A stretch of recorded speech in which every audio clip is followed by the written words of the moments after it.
Surprisingly, since Delaware was on the East Coast and the first state, there were no Jews here in 1850. There had been Jews here. There had been Jews here as early as the Dutch settlers, but there had never been a permanent community, as far as we know.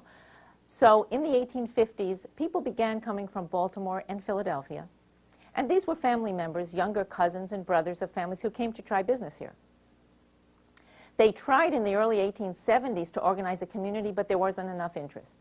So it wasn't until 1879, when there were just about 94 Jews here, that they were able to organize a Jewish community, and the first organization that they formed was called the Moses Montefiore Society.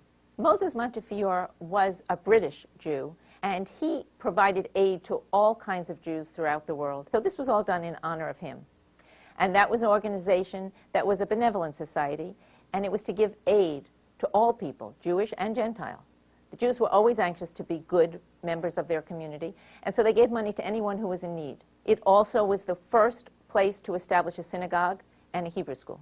Then, in 1885, just 5 years after the Moses Montefiore was started, a new group of Jews had arrived, a group of Jews from Eastern Europe, and they thought that this first synagogue was not religious enough.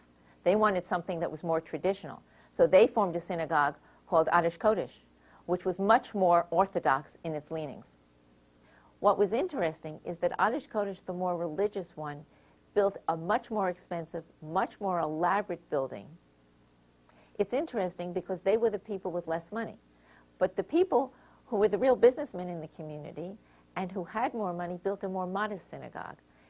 The two of them were both built in 1908 and opened within a month of each other. But the Adish Kodesh synagogue was much larger, as you say, and was a real symbol for the community. The Jews here in Wilmington specifically dominated the clothing industry. It's very interesting that back in 1880, when the community first started, there were 16 of the Jewish men who were here were involved in the clothing business. And in fact, the ads for that year in the book talk about the fact that there were 17 clothing stores in downtown Wilmington, and 9 of them were Jewishly owned, which is amazing considering that we were less than a fraction of 1% of the total population. But I think what happened is that before the Civil War, there wasn't really a need for ready-made clothing.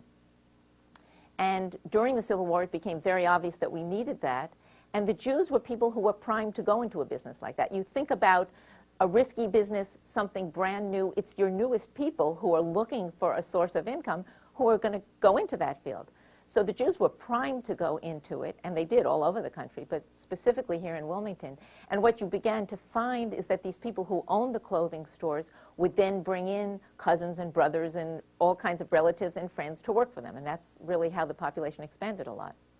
In fact, Nathan Lieberman, who ran perhaps the largest clothing store here in the late 70s, or 60s, 70s, and 80s, the DuPont family was known to shop there for all of their children, and that was advertised so that everyone would patronize the store. The Topkis family was a very well-known family.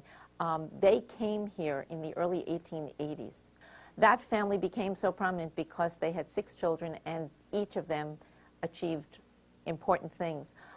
William Topkis, who was one of the sons, became known for his work in Palestine, in those days, Palestine.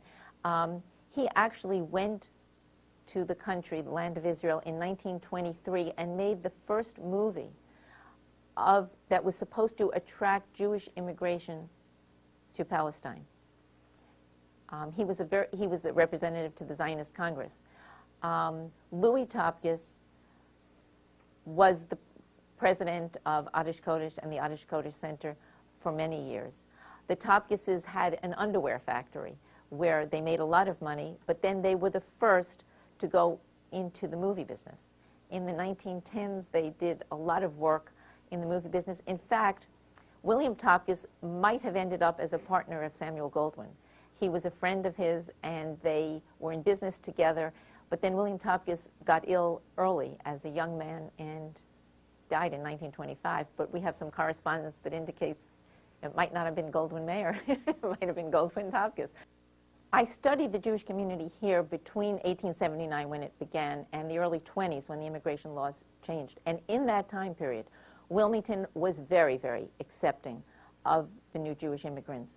I think a large part of it may have come from the fact that the DuPonts themselves came as immigrants in 1800. That was only 100 years soon, not even 100 years, 70 years sooner. They empathized with this experience. The Jewish people who came to Wilmington were very enterprising people. They always had work. There was not a problem with unemployment.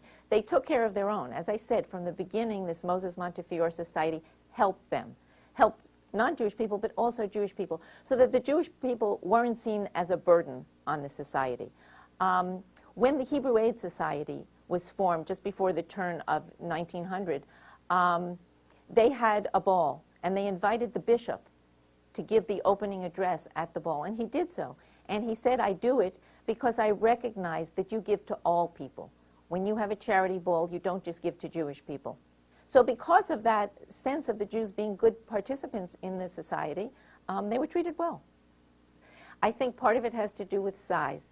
When you're small and you all care about each other, you build a different kind of community, and we're very proud of the Delaware Jewish community.